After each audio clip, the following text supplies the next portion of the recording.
Hey everybody, welcome to CastorsCorner.com. I'm your host Khalil here for another toy of the day. You can go to CastorsCorner.com for a full gallery here of this figure as well as our past archives. You can follow us. We are at Castors Corner on all social media. You check out the Corner, catch up on the Cornercast podcast. We've got new episodes coming very, very soon. What else? I think that's about it, right? That's it. Oh, we've got these lovely things. It's a little chilly, so I'm wearing a hoodie. But we have our corner of the day or toy of the day shirts up too. So peer pressure, collector obsession, whatever you want to call it, definitely kind of influences purchases. I will say that. And I have been deep into collecting the Black Series for a while now. And so much so that, like, whatever comes out, I order. And this past year has really kind of, what are we, the 290s now? This past year has really kind of made me evaluate or reevaluate, like, things that I buy. And I think this is one of the cases of collectors' peer pressure. Everybody wanted her. She was kind of hard to find. I bought her. Do I need her? I don't know. I know she was part of the Clone Wars. I know that she popped up in Phantom Menace. I know that she has a history with Jango Fett and Boba Fett and Cad Bane. I know that she's a bounty hunter. I know that she's had run-ins with Ahsoka. But Aurra Sing here, I don't really have a good connection to. And so I bought her out of necessity, compulsion, not necessity, right? Because I don't really need her. I bought her out of, like, obligation, I guess, right? I got everybody else in this wave. We've looked at Tech. We've looked at Lando. We're looking at her now. I've got the other two from The Mandalorian down below.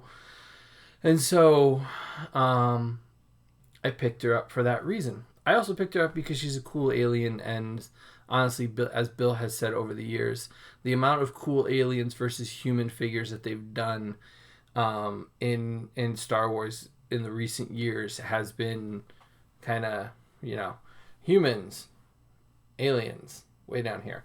And so when you get a cool, different looking, even though she's humanoid, you get something different than you're used to. It's not Luke, it's not Leia, it's not Han, it's not Chewie, it's not the standards, Kylo or Rey or Finn or whoever.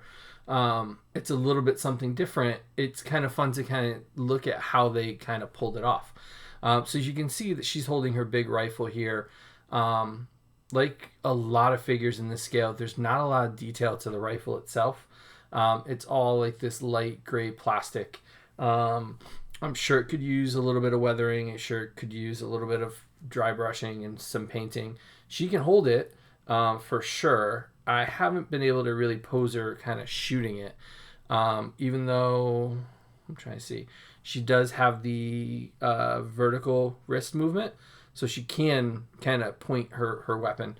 But once you take it off of her hands, get it out of her hand, it comes with this kind of sling here that just very, very loosely, and I mean very loosely, connects to said weapon. And just trying to see where we can kind of clip it in there. So you can see I put it on one section and it popped right off the other one. So it's a very loose connection here. There's not much to it. It kind of pops right off. I get why they did it, to give it a little more flexibility so that pieces don't break. This is a very long, thin rifle here. This kind of would impede it or make it harder to kind of hold. The problem is putting it on her back. You'll see in the pictures, kind of straps over her shoulders. It looks cool, but that was a very hard shot to get because it kept the pressure of just putting it over her upper body, just completely popped it off. So she's got some cool long kind of hands. Definitely not normal shape. She's got single elbows, which Marvel has proven. Double elbows with pinless looks I mean, hopefully will be coming to Star Wars at some point. She comes with 2 blasters that fit in her holsters. So they did a great job in that they gave her a place for her blasters as well as a place for her rifle. So she can hold all of her equipment, which I applaud. That's always a big piece for me. They also gave, and you'll see it in the pictures, the triggers have double sections here because she's got these 2 long fingers that kind of plug in this way. So the blasters are kind of molded for that. So her 2 top fingers can fit in there while the bottom 2 grip the actual pistol. So it's really nice to kind of see them make that accommodation. So it looks good from an aesthetic point of view. Costume body is pretty standard for Star Wars. There's really nothing there that's special. Double knees, hip articulation's fine. She is limited because of the holster, but not so much so that you would care. Don't think that she'll be sitting in any positions just because the holsters might break. But standing is fine. The head sculpt is really well done. I worry about the longevity of this piece on top that kind of goes through her head. Connection point with the hair is fine. She's got some kind of stuff on her back, which is cool. Cool added detail to her vest. But again, where do I put her?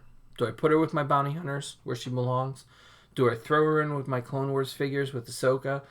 Or put her with Jango Fett? I don't know. I really don't know kind of where she fits in my collection or if she long-term will stay in the collection. She's a cool looking figure, a cool character from the point of view of mystery and kind of badassness of being a female bounty hunter in Star Wars. But long-term, I don't know if she's essential to the collection. And I think that that's one of the things that I've kind of learned over this last year is I bought a lot of things, her included, to fill out some days, to make sure we got to 365. And I have to reevaluate whether or not I need them. And so we'll see who makes a cut. That might be an episode of seeing like, hey, this made the cut, this didn't make the cut, this is staying, this is going. We'll see. So she is starting to ship from Amazon. She's showing up at Walmart again. She showed up in late June, early July here in Connecticut, and then disappeared for a few months. Now she's back again on shelves. She's been popping up every couple days on Walmart. I know our friends at our various stores are looking forward to getting her in stock. It's been a little bit of a struggle, but I've also heard that this wave is also starting to ship from Amazon. So there's lots of options for you out there. I think she's worth it. If you're a Star Wars fan and you're a fan of her character, I think she's 100% worth it. And just looking at the way I kind of posed her out here, she looks really badass. Like, it just looks really good. So I'm not sorry I got her. I just have to question where she fits for me. But as far as figures go, really nice figure. Her rifle could have been done a lot better. But this, like, really good. Top of the line for Star Wars Black Series, for sure. Decent articulation, really nice sculpt, very, very nice face paint, and face design sculpting. So they knocked it out for this one. So, good and bad, right? Positives, negatives, here we go. There you go. Aurra Sing here from Star Wars Black Series, the newest wave, which I'm sure will be engulfed by the next wave that's coming out soon, I hope. So check out a full gallery of her up on castorscorner.com. You can follow us. We are at Kastor's Corner on all social media. You can get one of our shirts here for sure. And check out the Cornercast podcast. Catch up because we got new episodes coming up very, very soon. We're probably going to record at least one this weekend. Subscribe to the channel. Hit the subscribe button. The more of you that subscribe, the more cool things we get to do, and then we get to share them with you. And that's been one of the best parts of this whole journey. And as we say every night, Jaxie, we miss you and we love you, and we're sure you're here with us. But for all of you out there, we will see you tomorrow night for another episode of Toy of the Day here on castorscorner.com. Have a good night, everybody.